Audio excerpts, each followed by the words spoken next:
Hello Aries, Sun, Moon, Rising, and Venus signs. Kamusta kayo? Sana po nasa mabuti kayong kalagayan. Welcome back po sa Star Tarot. Kung bago kayo dito, welcome din kayo. Thank you sa inyong support. I truly appreciate it. God bless you all. Aries, po na mensahe ninyo for today ay healing the past. Ayan, so sabi rito ay step into my future with strength and clarity. Ayan, so this is really a beautiful energy kasi handa na kayo, no, na mag-heal, handa na kayo na mag-move on sa buhay, handa na kayo na mag-move forward na. Kaya this is really, really beautiful. You're healing the past, you're ready to face, no, bagong buhay, no, bagong buhay, bagong chapter sa buhay ninyo. So what else? We have rising above. You are definitely rising above your situation, no?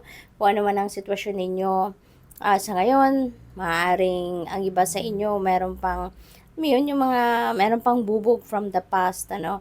And as you heal from your past relationships or from your past situations na naranasan, you are also rising above that, no? Talagang kayo, parang aalisin nyo na or makakawala na kayo, no, sa kung ano man ang mga hirap, sama ng loob na naranasan ninyo, sa kung ano man ang sitwasyon, no, na nangyari dyan sa inyong nakaraan.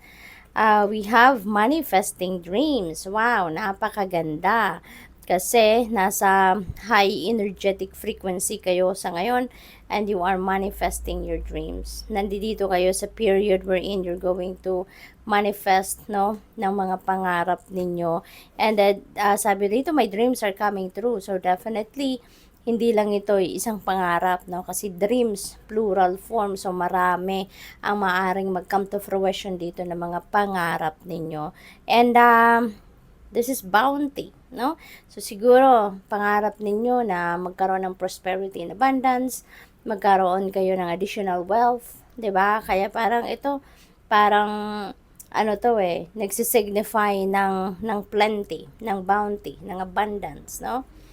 We have coming into power. Wow. So, I step into my power boldly and confidently. Ayan. So, meron ditong pag-i-step up, no, ng sarili ninyo, Aries. Maaring sa ngayon you are going to embrace na, no, your personal power na maaring in the past baka yan ay binigay ninyo sa ibang tao. You allowed other people to run your life siguro in the past. Maybe you allowed other people, no, to dictate sa takbo or magiging takbo ng buhay ninyo. Pero ngayon, you are coming into your own power. You are reclaiming your freedom. You are reclaiming your independence, which is really, really beautiful. Magtatagumpay na kayo, no? We have letting go. Ayan, I surrender joyously to the ebbing and flowing of life. Ayan, so dito, you're going to let go something, no? You're releasing something out of your life, 'di ba? Yung pagkokontrol, yung pagkokontrol na kung ano man ang gusto ninyong maging resulta, no, sa mga ginagawa ninyo, sa mga trabaho ninyo, sa endeavor ninyo. You are letting go of that control na. And instead, you are just allowing your destiny to unfold organically, so which is really good. What else? We have expecting miracles. Napakaganda naman. Miracles are blossoming into my life. Marami, no, ang maaaring dumating na mga wonderful events sa buhay ninyo. You can expect miracles sa buhay ninyo sa ngayon. Maraming mga answered prayers siguro na magmamanifest sa buhay ninyo sa ngayon. So, embrace it, no? Welcome it and embrace it, and don't forget to be grateful, no? Magpasalamat kayo sa universe.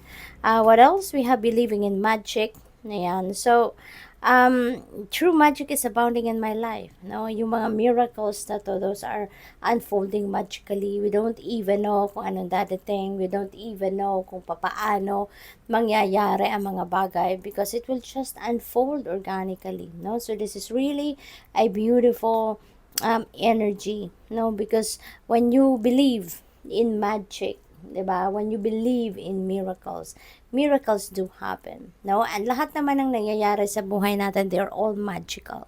They are jaw-dropping, kumbaga, 'di ba? Kasi hindi natin alam yung mga pangyayari, bigla na lang dadating.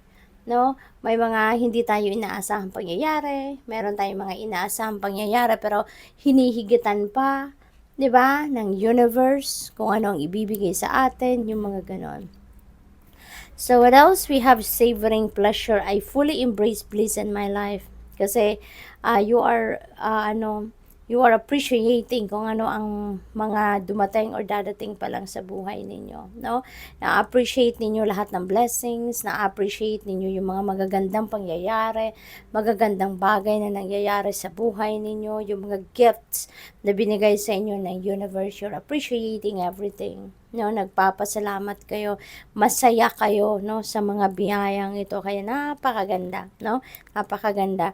Maaari din na hindi kasi kayo dito tumitingin sa kung ano ang mga biyayang ito. Hindi kayo tumitingin sa gaano kabongga, gaano kaliit, gaano kalaki, 'di ba? Whatever it is na binibigay sa iyo ng universe, you're just fully embracing it, no? And you're being grateful for whatever it is. Kaya napakaganda. So, good luck. Thank you for watching Love and Light. Namaste.